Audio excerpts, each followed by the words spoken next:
ရန်ကုန်မြို့ရဲ့မိုးအေးညတညမှာအောင်ကြီးဖိုးတုံးနဲ့ဇော်ဝင်းတို့တငယ်ချင်း၃ယောက်ဟာအလုတ်ကအပြန်အချိန်နောက်ကျသွားလို့ရန်ကုန်ဘူတာကြီးမှာနောက်ဆုံးပတ်မဲ့မြို့ပတ်ရထားကိုအပြေးလွှားတက်စီးခဲ့ကြတယ်။ရထားပေါ်ရောက်တော့ရထားတွဲထဲမှာသူတို့၃ယောက်တည်းရှိနေတာပါ။ဒါပေမဲ့ရထားကဆက်ထွက်တာနဲ့ရထားတွဲတစ်ခုလုံးဟာတုန်ခါသွားပြီးမီးတွေကမိတ်တုပ်ဖြစ်လာတယ်။အပြင်ဘက်ကိုကြည့်လိုက်တော့ရန်ကုန်မြို့ရဲ့မီးအောင်တွေမဟုတ်ပဲမှောင်မဲနေတဲ့တောအုပ်ကြီးတစ်ခုကိုဖြစ်နေသလိုမျိုးမြင်လိုက်ရတယ်။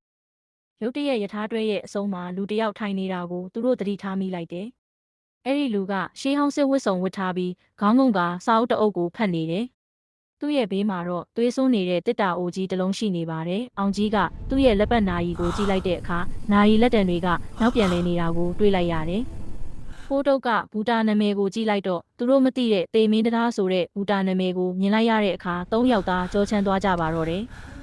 စစ်ဝတ်ဆောင်ဝတ်ထားတဲ့လူရဲ့ဘေးကတစ်တာတဲကနေလူတယောက်လက်သေးနဲ့ကုတ်နေတဲ့အတန်းတွေထွက်လာတယ်။ဇော်ဝင်းကဆက်စုချင်းစိတ်နဲ့အဲ့ဒီလူနာကိုသွားကြည့်ဖို့လုပ်တဲ့အခါအောင်ကြီးကတားလိုက်ပေမဲ့ဇော်ဝင်းကနားမထောင်ပဲရှေ့တိုးသွားခဲ့တယ်။ရထားပြတင်းပေါက်မှန်တဲ့ကိုဖိုးတုတ်ကလှမ်းကြည့်လိုက်တဲ့အခါဇော်ဝင်းရဲ့အနောက်မှာခေါင်းမပါတဲ့လူများကြီးကရထားတွဲထဲမှာပြည့်နေနေတာကိုမြင်လိုက်ရတယ်။ဒါပေမဲ့ရထားတွဲထဲမှာတော့ဇော်ဝင်းနဲ့စစ်သားကြီးပဲရှိနေတာပါ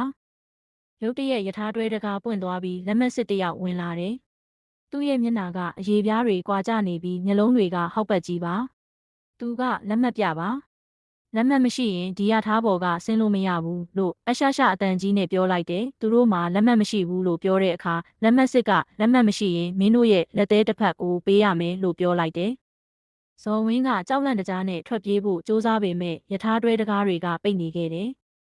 လက်မစစ်ကဇော်ဝင်းကိုဖမ်းလိုက်ပြီးဇော်ဝင်းရဲ့လက်ကိုကင်လိုက်တဲ့အချိန်မှာဇော်ဝင်းရဲ့လက်သေးတွေကအလိုလိုကွာကျသွားပြီးသွေးတွေထွက်လာတယ်။ဇော်ဝင်းဟာနာကျင်လွန်းလို့အော်ဟစ်ရင်ရထားတွဲရဲ့ကျမ်းပြင်ပေါ်မှာလဲကျသွားပါတော့တယ်။ဖိုးတုတ်ကသူ့အိတ်ထဲကဖျားစိတ်ပတိကိုထုတ်ပြီးဖျားစာကိုအော်ဖတ်လိုက်တယ်။အဲ့ဒီအချိန်မှာလက်မစစ်ကအော်ဟစ်ပြီးနောက်ဆုတ်သွားတယ်။ဒါပေမဲ့ရထားကတော့မရက်ပဲပိုးပြီးမြင်မောင်းလာပါတော့တယ်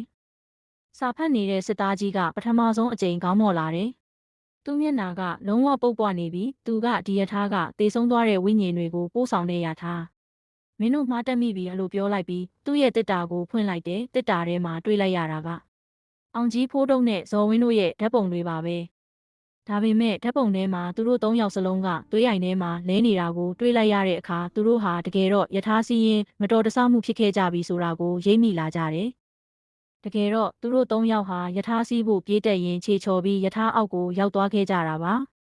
အခုသူတို့စီးနေတဲ့ယထာကသူတို့ရဲ့ဝိညာဉ်တွေကိုခေါ်ဆောင်သွားတဲ့ယထာဖြစ်နေပါပြီဇော်ဝင်းကငါတို့မသေးချင်သေးဘူးလို့အော်ငိုပါတော့တယ်စစ်သားကြီးကမင်းတို့ပြန်ချင်ရင်ဒီယထာအရှိန်ပြင်းနေတော့အပြင်ကိုခုန်ချရမယ်ခုန်ချလို့လွတ်ရင်လွတ်မလွတ်ရင်တော့ငါတို့နဲ့ထာဝရလိုက်ခဲ့ရမယ်လို့ပြောလိုက်တယ်အောင်ကြီးနဲ့ဖိုးတုတ်တို့ဟာဇော်ဝင်းကိုဆွဲပြီးယထာတကားကိုအားကုန်တွန်းဖွင့်လိုက်ကြတယ်သူတို့၃ယောက်အပြင်ကိုခုန်ချလိုက်တဲ့အချိန်မှာသတိလစ်သွားကြတယ်။သတိပြန်ရလာတဲ့အခါမှာတော့ဆေးရုံတစ်ခုရဲ့အရေးပေါ်ခန်းထဲမှာရောက်နေတာကိုတွေ့ရတယ်။ဆရာဝန်ကမင်းတို့ကန်ကောင်းလို့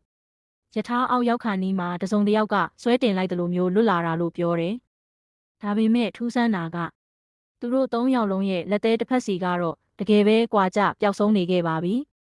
အခုထက်ထိရန်ကုန်မြို့ပတ်ရထားနောက်ဆုံးတွဲကိုစီးမိရင်လက်သေးတောင်းနဲ့လက်မစစ်ကိုတွေ့ရတတ်တယ်ဆိုတဲ့ကောလာဟာလာကရန်ကုန်မြို့မှာကြံရစ်နေသေးပါပဲ။